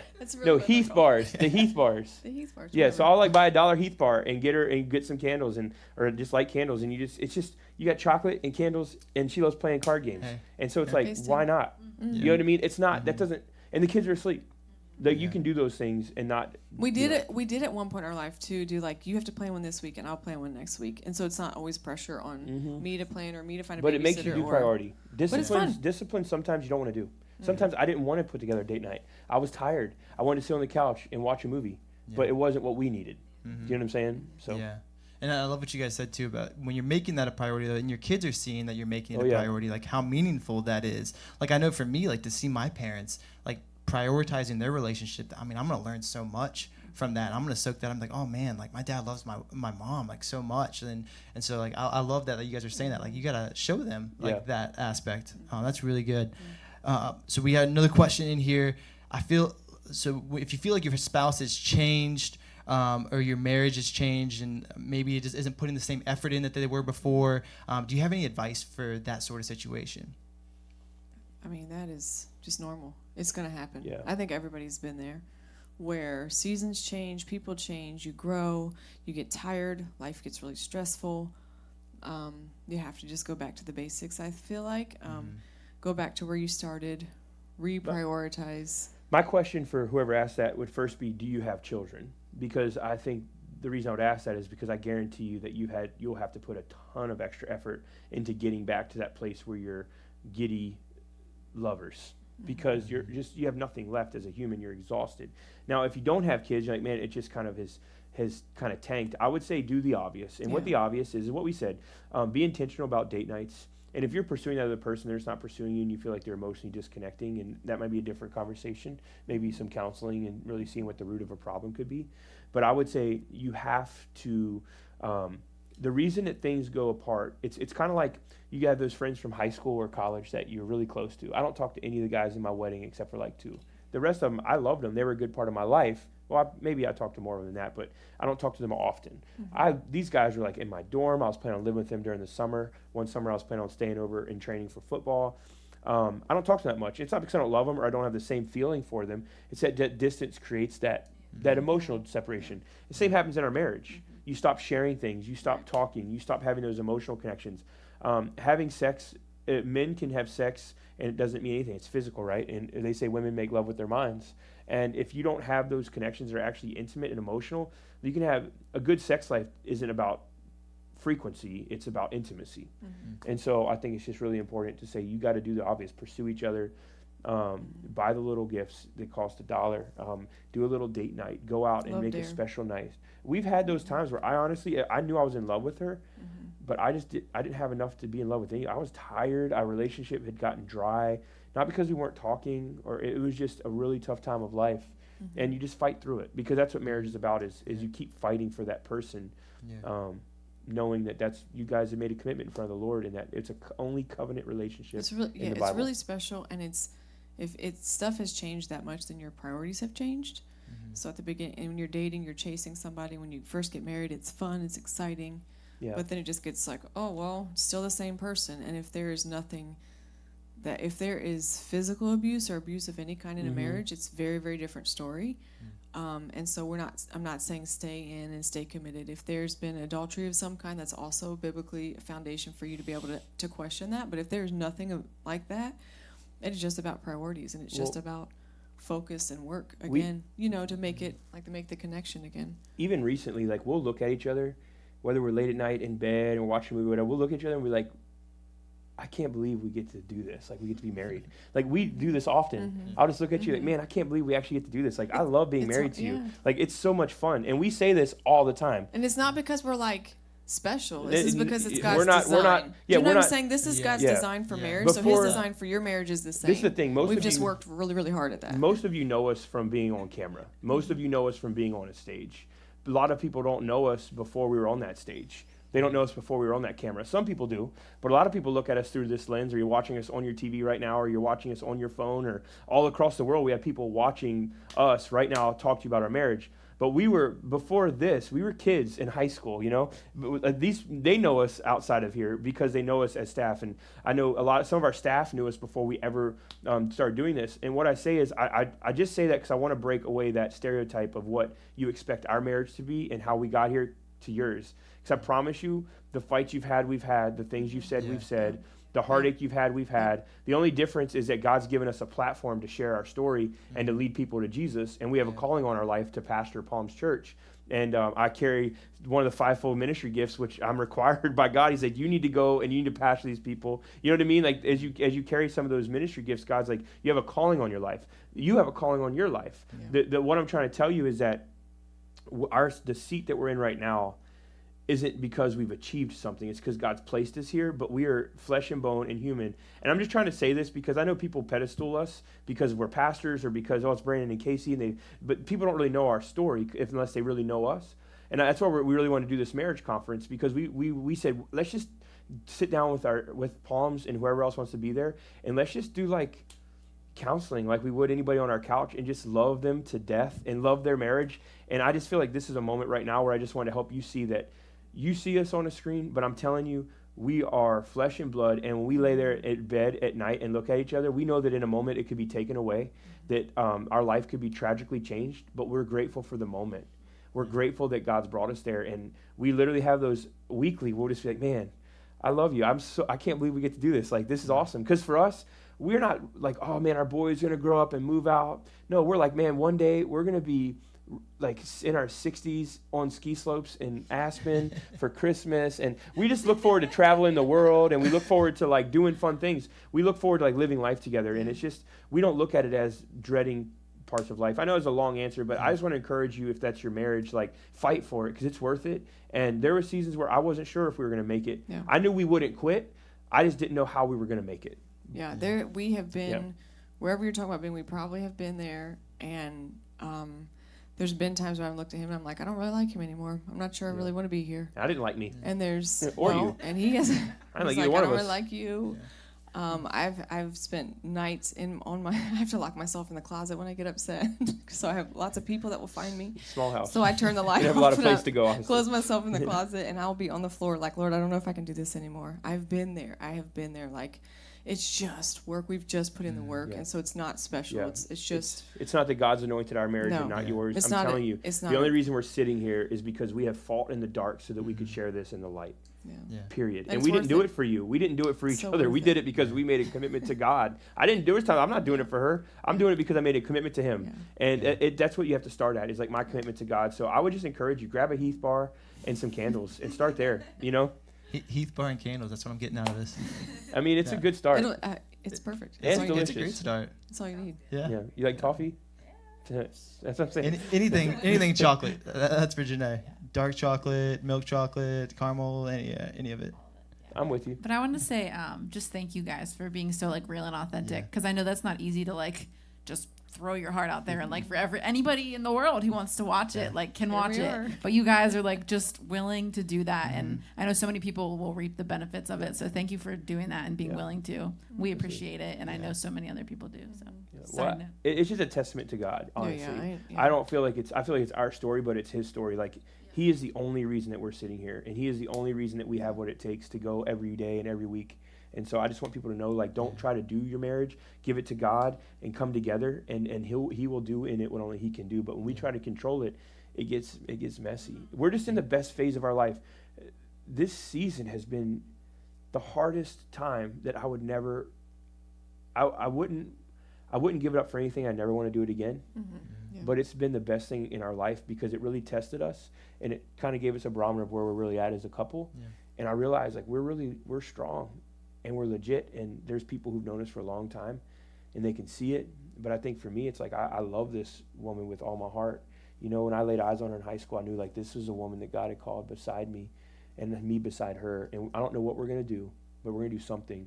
And to be 38 and 37, I think I just know, like, we've had to fight to get here. We've had to fight demons. We've had crying and everything else. I mean, it's been a battle. And so I think for people to think that marriage shouldn't be that hard, good marriages are. Yeah. That's good. Yeah. All right, Janae, what are some specific things you do to keep your marriage fresh and exciting? Whoa, let's go. I put this one in there. Yeah. Very pointed question, Phil. Phil, I'm gonna Phil, no, Well, it's anonymous, guys. I've always thought about the fact that since like when we were dating, you know, when you date somebody, you do a lot of activities with them, and like you go on dates and you do adventurous things. And I know for you, like that's something that you love, and I love to do it alongside of you. So just like remembering to still do the fun things and like push yourself and not just like get comfortable and complacent and like I just want to stay in and watch movies all the time. Like go out, because like I know for you, like you love to just like be wild and exciting and like do something spontaneous, even though sometimes Phil's like, let's do something spontaneous and like crazy. I'm like, okay, let's go like to this new coffee shop. And he's like, that's not what I meant. Let's go to TJ Maxx in a coffee yeah, shop. That's what I was like, TJ Maxx, Target, coffee. Yes, it's that's like that's not exactly what I was spontaneous. But just being willing to do like take interest in the interest of your spouse or your significant other, like Yeah. being willing to spend the times doing the things that they love to do, even if it's not necessarily your most favorite thing, because there's lots of time to do, you know, the things that you love. And when you show that you're interested in the things that they love to do, like they're going to want to reciprocate that. So just Yeah. being willing to, like hiking, for instance, that's not something I grew up doing, but I know that you love it. And I love to do something that makes you happy, you know? Yeah. So just being willing to go outside your comfort zone, try things that you haven't tried before. Yeah, Just and have even fun the with it. aspect of you thinking that way, of like your significant other seeing you think of ways like of what like they enjoy. So like the fact that you're thinking of like, hey, he enjoys hiking. Like I know you're thinking of me, and so like I think in that, I mean, I know it's maybe not exactly to this question of like fresh and exciting, but I think it does still lend to that. It's like it keeps it fresh and exciting when I know that you're thinking of me and you're thinking of new ways that we can engage in activities or, you know, have fun together and things like that. And it's not just all about you, but you're like actively thinking that. So I've really appreciated that. And I think that really is a key to keeping it exciting, like keeping it fresh. Let's see here. Last question, then we'll go to the rapid five. How do you empower your spouse without being pushy? Well, let me say this. I think pushy becomes about you. Empowering is about them. So I think pushy is I need you to do it on my time. I need you to make this happen because I want it. Empowering is saying I see something in you and I'm committed to helping you get there regardless of how long it takes. Brandon's famous line is just pray about it. just pray about That's it. not a famous line. That's It great is a advice. famous That's biblically sound line advice. that every time I hear it, my chest just constricts like, oh, great. You know, That's because 'cause I he know it's does. not my He'll see decision, yeah. something in me and he says, why don't you do this? And I'm like, no, and that's not for me. And he's like, well, just pray about it. I'm like, oh, great. I'm coming back to but May of, or February I told you. 2018. We were talking about this earlier. 2 years ago. First the time Lord's- he ever asked me it to was speak, like, I was like, yeah, she's like, I'm not no. speaking. I got angry. Like, don't you dare ask me to ever do that The nerve ever of you to again. be Like, God's I was, messenger. I was not okay because stage fright is real, and I was like, I'm not ever doing that, never. And okay, all right, that's fine. Just pray about it. but if you don't, Hey, God got me. I'm just a messenger, man. You know. I think if you Even about moving recently. he does it. Well, he does it for everything. I'm saying. If I know that Everything God now. has He'll spoken, say these big I'm dreams. just like, hey, you tell her then. Like Yeah, we he knew, I does. knew we were moving, He and I does. said, and we knew we were called to our neighborhood and to our house, and I said, I knew the Lord had spoken to my heart about it, and I said, hey, babe, I think it's time to go. She's like, we've done this before, and we didn't sell, and we knew that God was just teaching us something. I said, okay, I understand. Just pray about it, and whenever you hear, I'm not in a Pray hurry. about it. Whenever you hear about it, she comes out of bubbling mess a couple of days later. God just talked to me. Say, That's hey, what we were talking about really? earlier. He did? What? What? No. That's What did he awesome. say? You know. That's crazy. But I think if what if you don't have a spouse that really prays, or maybe that's not a comfort zone for, I think just seeing something Well, in if you're someone talking else about and just, somebody that isn't a Christian, maybe that like my spouse isn't a Christian, I don't think it's about being pushy. I think the Bible says just live your life for Jesus in front of them, and it says that if they're willing to stay in that home, then you stay with them and you love them. It says that if they're not, and I don't know if this is whoever asked if this is, but I'm sure there's some people watching that maybe you're watching and you're the spouse that isn't a believer, which it's okay, and I want to commend you for having the courage to sit here and watch this, and thank you for being here. I'm super proud that takes a lot of courage for you to do that, and so thank you for, if you're that spouse that invited for the them, just other. realize how much they love you, and realize that they're here for you. But I would say that, just live your life for Jesus out in front of them. Don't force them to do anything. If they say, I'm not going to church, I'm not doing it. Okay. Hey, I love you, but our kids are going. I'm going to take my kids. Oh, well, you can't take them. That's a different story. And that's where you say, well, I can. Like I'm going to take my children. And if it's a point of dissension, there's things that really aren't negotiable. If I'm living for God, whether I'm the man or the woman in the house, if I want my kids in church, there's nobody that can tell me I can't take my children to church. Do you know what I'm saying? Those are rights of a parent. So I don't know how deep this question is, but I would say, you just love Jesus and let them watch your life. And I think empowering somebody, if you see something in them, you just speak it over them. Yeah, encourage All the them, time. yeah. I knew Casey was going to be where she's at. I knew that she's going to do what she's doing. I knew that she's a powerful woman of God. I've been married to her, and I've watched her pray people through things. I've watched her. She's carried me and spoke so much into me. I believe in strong leaders. I don't believe in them being male or female. I just believe in strong leaders. And when there's people that are strong leaders, I gravitate towards them because I speak their language. And Casey is the strongest leader I've ever had the opportunity to lead. She's powerful, and she has an amazing dynamic. And so for me, I've always seen that. I never pushed her, though, because I know how she is. She's like she is when she wakes up in the morning. You better Yes. duck. Yeah, Old girls, so I don't push her. I just say, hey. And I didn't push her. We pastored this church for 4 years before I even asked her to have a mic in her hand. 4 years. And I just said, hey, would you speak on Mother's Day? And she said, nope. She said, and like mad at me. I was like, okay. Rude question. And I was like, So okay. rude. I didn't say God told me. I didn't put the guilt on her. I said, okay. I said, well, just pray about it. And if you feel like God's stirring you, because I already know he was like, this is her. This is. I want her up there. And so I was like, I knew that because this is the thing. I knew where she was. I knew I can trust her to hear the voice of God. That's good. I don't have to do that. That's really good. God doesn't ask me to do the dirty work. He just asks me to have the courage to lead. Dirty work. Yeah, well, I'm saying he doesn't ask me to I'm not a dominating spouse. It's not like we're doing this. It's like, no, God Well, puts it in me. I and think that's a big deal is that you have to speak I feel like life, I'm rambling, but speak encouragement. And I've met very few people that when they're encouraged, they would be like, no, stop encouraging me. Oh, yeah. Oh, okay. That's kind of cool. And don't push. Just don't. It's not your job. It's not you. You have to Don't feel encourage and trust the responsible, Holy yeah. Spirit. Yeah. You know, just trust the continue Holy to Spirit. lift them up and encourage them, man. Encouragement will go a long way. You can tell your kid, get on that bike. The training wheels are off. You can do it. Come on, don't be a sissy. Just do it. Your brothers can do it. But if you say, you know what, man, you don't have to, but I'm telling you what, you're great at riding that bike. You are so good at it. It's really cool to watch how much balance you have. And you've only been doing this for a couple of months. Like, you're going to have those things off in no time. That's You awesome. encourage. I mean, before you know it, That happened to Makai this year, our 5-year-old. He was on training wheels. We went camping. While we were gone for 2 weeks, he came off of training wheels, got a bigger bike. He got back within 2 weeks. He was on a bigger bike without training wheels just because his brothers were encouraging him. They were excited for him. But know? also, I think, too, if you're pushing your spouse to do something that you think they should do, it actually turns on you to say, hey, I know what's best for you. And you may not actually know what's best for them. That's a So good just point. give them the space to. And they may not be called to what you think they're called to. Yeah. Yeah. You need You to know, give them the you may space. feel like they're called to it, but it's probably for you.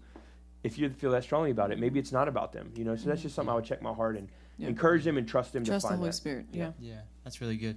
Encourage. I think we've experienced that too. Is just encouraging them and then trusting God. Because if it is something from God, like it's going to get affirmed in them in the right Absolutely. timing. Yeah. All right. Last question that came in real quick before we go to the short one. Any podcasts for marriages? I'll tell you people that we do is Les and Leslie Perot. Is it Parrott. Perot or Parrot? I think it's Parrot, right? Parrot? Parrot, Dr. yeah. Les and Leslie Parrot? Mm-hmm. Perot? Oh, sorry. I read their books. Anything they put out is really good. We use actually their material for all of our counseling and The premarital service. counseling here at Palms. So if you go through if you're going to get married by one of the pastors here, you'll go through this process of premarital counseling. Or if you have marital counseling, we also take you through the same process. But it's them. They're people that actually have been huge in our marriage. We've read some of their stuff. We've worked through a lot of their material. But those are people that I can say personally have been significant for us. That book that we just gave Yeah, away. Healthy we're Me, giving Healthy away Us. again. Yep. They're on it. Yep. John and Lisa Bevere do a lot. I John know and Lisa John and Bevere. Stacey Yeah. Eldridge. John and Stacey, John and Lisa Bevere, John and Stacey. I don't know John and Yeah, Stacey the Eldridge Eldridge, as much, yeah. John Yeah. Eldridge, yeah. but John and Lisa They do a Bevere. lot of marriage All right. stuff. Rapid fire 5. You ready? I'm born ready. Quick. Here we go. Ice in the veins. One thing to say to diffuse any argument. I'm sorry. Just say I understand I was wrong. It's good. Yeah. One thing you wish you knew before you had kids. Man, I thought I'd be so good at this game. I know. These are deep for rapid fire. One thing I wish I knew before I had kids, it's like a stress level that you'll never go back to the rest of your life. So it's like it's not even stress isn't the right word. It's a responsibility that you'll never be rid of, even when they're out of the house. Like once you have kids, it's like you can never go back to not having that responsibility. Your heart outside your body. Yeah, living your heart living on That's the outside of your really body. It's a good thing, special. but it's the weight. Best. Yeah. Awesome. Yeah. It's Yes. amazing. Woo. I can't imagine life without them. They're amazing. Go-to gift for a spouse. Oh, Roses, chocolates. I'm not a good gift giver. Yeah, she don't give me Krizak. So, She's I awful. get them jerseys and jewelry. She don't get me. That's not true. She gets me great gifts when she buys them. I just remembered. She bought me like stuff last year that I had been wanting for years, and she came through, and I was like, Clutch. man, girl, that's She's my been storing girl. up. That's Yeah. why. You just Yeah. gotta store it up for the one But big she one. doesn't really think of I have other to people. save up for his gifts. Yeah. She doesn't think of other That's people true. at all when she's in the store. So Night out or night in? out. Ooh, yeah, out because we don't ever. It's just harder to get Get for me us. out. Right now, I we feel have like lots it's of out for kids, everybody. so Yeah. everyone, I just need Yeah. to get out. Get me up out of here. Favorite Yeah. characteristic of your spouse? Oh man, his courage. I love his courage. He just fights. He fights for everyone around him, and I love it. I would say, oh man, this is hard to narrow down, honestly. I would say she's Because just, I'm so good. no, I would say she's so unselfish. Like she constantly gives to everything around her all the time at a deficit to where I have to tell her no, like you can't do this. She's like, you're not telling me no. I said, oh, the heck I'm not. No. I said, and I'm not your daddy, but I'm telling you, like you got to listen to me. Like she gives of herself and she can work me under the table. She just, gives of herself in a way that I don't have the level of character to do that. So. Thanks. Well, thanks so much for being vulnerable with us and just opening up. I mean, I know we're just learning so much, truly, from your years of marriage, but also just your time in faith with God and your time diving into the Word of God and living out your marriage and your family according to the Bible. So thank you so much for sharing. Yeah, absolutely. And, I think for us, too, like, we're going to go back into a time really short here of worship, and then we got some giveaways at the end. So hang on till the end here. We got more things we want to give you away, some more gift cards, some more books. But we do want to take you back into a time. I know last night we had our spouses or those of you that are dating or engaged pray over each other, and then we went into worship. But I just want to say that the whole heart behind this Together conference was really Casey and I were we were sitting in our house, and it just got to a point where we're like, we've got to do something.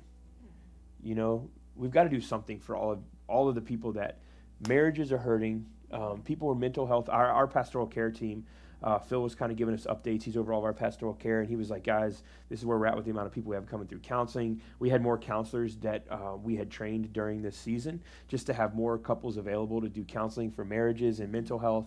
Our pastoral care ministry was, I don't know if overwhelmed isn't the right word. They weren't overwhelmed. We just had a ton of people that needed this resource, and we said, you know what? Let's try to do something where we can reach all of these people. We can do all of this, and maybe it'll help at large. And that's really the heart behind Together Conferences. Casey and I said, let's just sit down with our church. Let's sit down with our people, and let's just pour into them out of our marriage and out of our joys and out of our victories, out of our weaknesses, out of our strengths. And let's just, as like a parent to our children, like, let's just give it everything we have to try to help the people get to where only God can take them. Yeah, I feel like it's been such a hard year for everybody. It's been so Yeah. weird because we've all been traumatized, and we've had to Absolutely. walk through stuff that we've never had to walk through before. And it's something that we don't know how to. I mean, I remember Caden was kind of surprised when I told him, like, I don't know what it's going to look. We've never done this before. He's like, you guys have never done this? And of course, Caden's personality is like Brandon's. He's like, we're making history. You know, like, he just is like, this is Yeah, he's awesome. My funny. name's going to go down in the history He's book because funny. I survived the coronavirus, you know, Yeah. like. But it's weird. It's traumatic on all of us. And so don't be discouraged if you're at a really low place right now, or a really hard place, or the depths of darkness that you have never experienced. Don't, and I think that's why we wanted to be so real and authentic, because there's nothing different. We have been at those places, and God has just as much hope and healing and health for you as he does for us. Yeah. And there's just as much joy on the other side. And don't look at your marriage and say, this is hopeless, because this has been a really tough year. So don't gauge your entire marriage over a year that we have all been traumatized. And don't make any big decisions right now. Don't be crazy right now. You know, just kind of. yeah. I told Brandon a couple weeks ago, I was like, hey, treading water is a life-saving device. Like, sometimes you just really gotta powerful. make it. And this Really actually good. saves your life. You don't always have to be pushing forward. You don't always have to be doing better.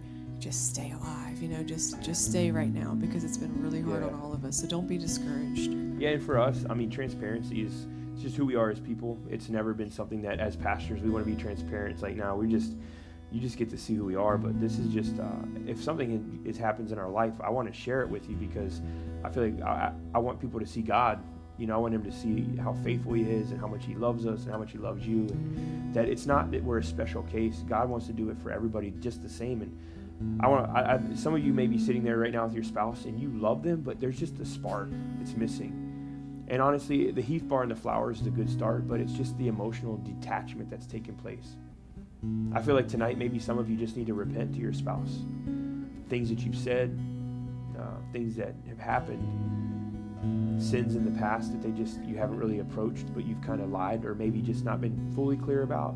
Maybe it's time for those conversations. I feel like God wants to do something significant. And then I think there's another group that's, some of you are dating, and you honestly, you're together, but you're just not sure if this is what God has. Maybe one of you think they've heard God, but you're just not sure. And that's okay, because this will make you both better and hopefully stronger. And what I really want you to do tonight is I want you to just take a step back from your situation, from the coronavirus if we can. I know it's impossible, but from your spouse and from what you feel about them. And I want you to take a step back in this moment. I just want you to think, what do you really feel like God thinks about you? Don't quote scripture. I want to know what you think he thinks about you. Don't quote what somebody else wrote God thinks about you. I want you to know, what do you think God thinks about you? Because I would venture to say that you probably treat God a lot like your spouse. The way you deal with your spouse emotionally is probably the way you deal with God. You might not think you do, but I think it's telling when the Bible says the reason that God tells men to love their wives in the way that they love them and to submit is that there's a pretty strict correlation in how we treat our spouses and the way we are with God. I know that for me, when I'm really struggling in my faith, or if I'm really down on something, it comes out in our marriage every single time, because I can't love her past the point that I love God. I can't love her to the place. And so it's a great barometer. And so this Together conference is about being together, but in this moment, I want you to see that really it starts with you. Your hurt and your pain is not your spouse's. Your hurt and your pain is not your ex's to deal with. It's not your kid, your childhood parent's problem. Your pain is yours. And you have a responsibility to push past it. And to not live in a life full of pain or stonewall or saying, I'm good. Listen, I could talk about being sexually abused. It didn't bother me. But talking about it didn't mean I was healed from it. I think a lot of times you think, well, I can talk about it. I'll tell you anything you want to know. Yeah, and people who are professional with emotions can tell you anything you want to know and not feel a thing. But whenever God got inside of my heart, I'm more emotional about it now than I've ever been. Because when I talk about it, I'm talking about freedom. Because when I talk about it, I'm talking about anxiety and depression that's no longer there. When I talk about it, I'm talking about a marriage that's, I would say in some ways, been fully restored. It might not ever felt like it needed it because we didn't have that big breaking moment, but we never had what we have now. And it's not because of tenure. I know people that have been married long well after the amount of time we have, and I wouldn't want their marriage for anything. It's not about the amount of time. Time doesn't create intimacy. Intimate people create intimacy. You can be intimate with God, and you're going to have an intimacy with your spouse that you can only get when you're intimate with God first. You got to be connected to his heart to have that. And if you don't know Jesus and you're watching this with your spouse, will you just make that commitment? I feel like there's somebody, maybe many people right now, you're watching this and you're just like, it's time. Because if I don't get this right with God, we've tried everything, then my marriage isn't going to make it. My relationship's not going to make it. I need to start living for God. I can tell you the amount of marriages that I know. There are people that give to the church. They don't tithe. They might give to the church. They're active, but their marriage isn't active in the things of God. Why? Because they're not intimate with God individually. We try to patch our life with things that validate our marriage. Oh, this can be good. We give, we serve, we're apart. Our marriage will be good. Intimacy isn't built by anything else other than you opening up to God and letting him build you to a place of brokenness. You heard I said build you to a place of brokenness. And it's a beautiful place because that vulnerability means like, man, I'm all in. I'm yours. And so tonight as we close out this conference, I want to have you, if you don't know Jesus, I want you right now, you just say, Dear Jesus, come into my life. I surrender to you as my Lord and Savior. In Jesus' name. For some of you that said that, your marriage is about to go to a place you've never imagined, because now he's in the middle. And just like last night, I want you to grab your spouse's hand, and I want you to take 15, 20 seconds. And men, I want you just to pray over your wives. I want you to pray over them. I want you to pray over your family. Nothing, you don't have to make it super long. And you might say, this is scary. This is the first time I've ever done this. You don't have to be an expert to pray. You just have to be able to talk. And if you can't talk and you can just hear, then just pray in your mind. And if you and then when they're done, I want you to take 15, 20 seconds. And I want you to pray over your husband. And then what we're going to do is we're going to pray over you. And we're going to want you to worship together. When you worship, I'm asking wherever you're at, whether you just want to lift your hands or you just want to close your eyes, I want you to sing together. I want you to sing the words on the screen together and declare it over your marriage. I want you to declare the words that we're going to sing over your marriage, because the presence of God is so real. The night that Casey and I got married, we were in this barn and we were at this place called the Inn at Kelly's Ford. We grew up in DC area, and there's a lot of places like that. This was like a big, what it was like a horse farm. And you know, we had just gotten married, and when you just get married, the only thing you can think about is, I want to go have sex. That's the only thing you think about. And we had just gotten married. You could still hear the party going on in the barn. And we get down to this, we had like this super nice room. It was like a house. And we get into this room, and before anything, I remember kneeling with her. We just said, God, we give this marriage to you. Father, we submit to you. We don't want anything to come out of us that isn't you. And before we, on this wedding night, give ourselves fully to each other physically, we're asking you for your Holy Spirit to fill us in a way that we will always be seen by people as yours. Power and authority. Help our lives to reflect you. Remember that? And I feel like tonight, maybe that's what God's asking you to do. For like, just commit your relationship to him.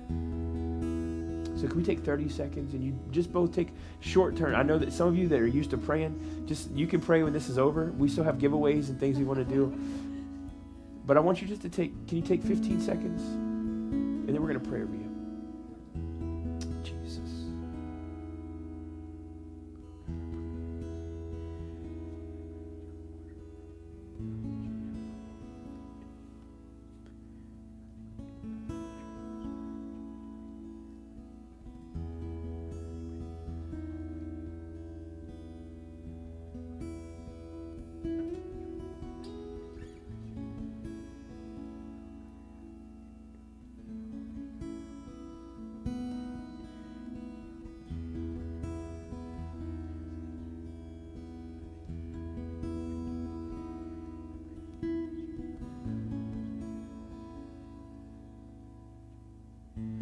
God, I just thank you for each and every couple, each and every person that's been with us over the last 2 nights. God, I pray that if they're watching this live or on repeat, that, Father, they would know that you see them, you feel them, you understand them, and that you're with them. God, I pray that your presence would overwhelm them, that they would see that you are the King of all kings. God, I pray that you would infiltrate their marriages and that you'd be right in the middle and they would know you are God and you are here. God, thank you so much for every person on this feed has said we will fight for our marriage. We will fight for a home, the family unit. God, you have ordained the home to be the place that shows who you are, and then it flows to the church. And I ask in Jesus' name for you to raise up the remnant, the people who say, I am going to lead by an example, that my children are going to lead by an example. And God, we're going to build marriages all over the world that represent Jesus. And as things try to tear them down, I pray that the faith of the people would build them up. They could look back to a conference where they wrote a letter to that person, where they wrote vows to that person, where they wrote things that they wanted, the things that they needed from that person. God, they heard messages on mental health and communication and had the opportunity to ask questions and just receive from you encouragement saying, it's going to be okay. And God, I feel like that's what you're speaking right now, is lean on me. It will be okay. Trust me. It will be okay. Put me in the middle. It will be okay. And I'll take you to a place you could never imagine. Just lean on me. God, you're not asking us to do it. You're asking us just to trust you to do it.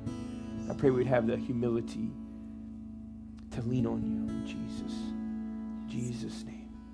God, I pray that we would understand that you are faithful to complete the work that you have started this weekend. Yes, God, we believe God, it. you are faithful and you will do it. We just have to trust you, put it in your hands, God. do the hard work ourselves, but know that Thank you, you are the Jesus. one that will walk this out. God, you have hope for every relationship. You have peace for every relationship. You have joy and abundance for every Thank you, God. relationship that's represented here.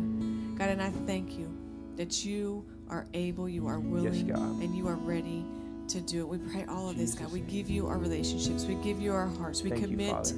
to you first. In Jesus' name. Wherever you're at, I want you just to, whether you want to hold hands with your spouse or lift your hands, I want you just to sing this song together. And if this is new to you, just say the words that are on the screen. Let's sing to our God. Let's commit our marriages to him in this moment. And maybe you've been married for 40 years, but can you take this moment, just recommit it? I love recommitting. I tell her all the time how much I love her. It's a recommitment. Hey, I love you. You're my baby. I think about you all the time. I tell her all the time, let's recommit to God right now as couples. Say, God, we know that when you're in the room, everything's okay. We know that when you're around, everything is good. Let's do that. Let's take that minute and let's celebrate what God's doing in our lives and in your marriages. And isn't it just like heaven when you walk into the room? There's not a thing that's hidden when every eye is on you. I can't get enough of your presence. It's the perfect perfect point of view. And isn't it just like, yeah, it's just like heaven. And come a little closer, stay a little longer. Ooh. And I can't get enough of you. Oh, oh. And come a little closer, stay a little longer. Oh, oh. I can't get enough of you.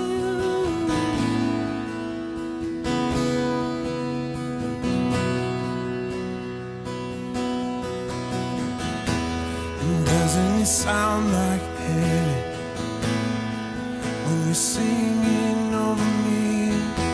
And there's not a voice more constant. Your melodies, they never cease. And here I will stand in your presence, in my true identity.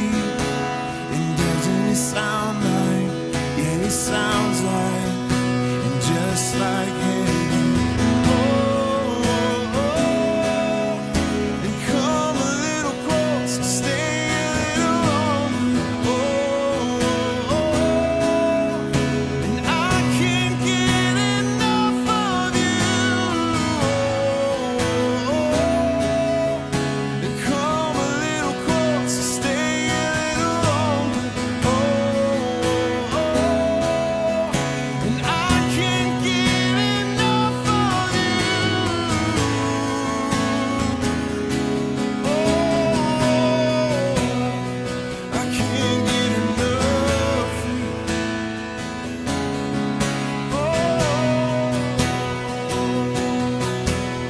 Holy, and you are holy.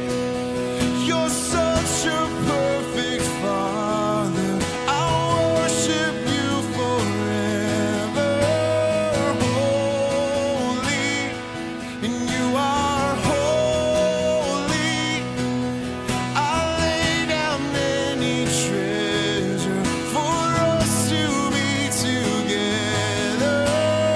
Holy, and you are holy.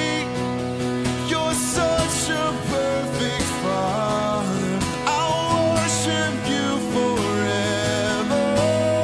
Holy, and you are holy. I lay down any treasure for us to be together. Oh, come a little closer, stay a little longer. Oh, and I can't get enough of you. And come a little closer, stay a little longer. And I can't get enough of you.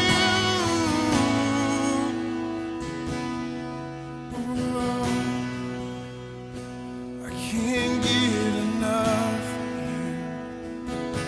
I just want us to sing it one more time. Holy.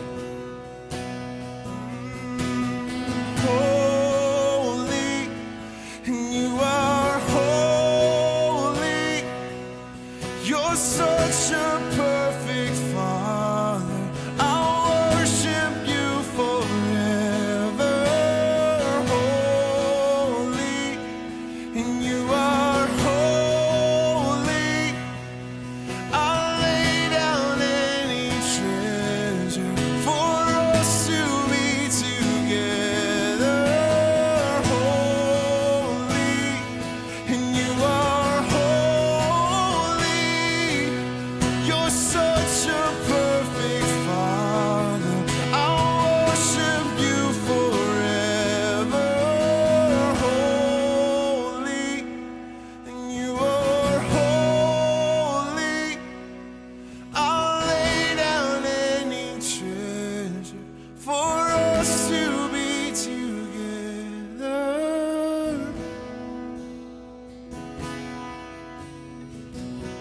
He is the perfect Father, and He is fighting for you. He's fighting for your marriage, and He loves and He cares for you, and He wants the best for you and your marriage. And man, thank you for choosing to fight for your marriage. Thank you for taking this time, the last 2 days, to say, hey, I'm going to prioritize. I'm going to fight, and I'm going to care for this marriage, this thing that you have given me, God. God, it is a blessing that we get to be united with someone, and we get to have that blessing and that responsibility and to care for one another. And thank you for choosing to do that. We are believing and we are praying that from this day forward, you are going to be better because of it, and you're going to continue to grow, to improve in your marriage, improve in your love and your care for one another as you know more about the Father.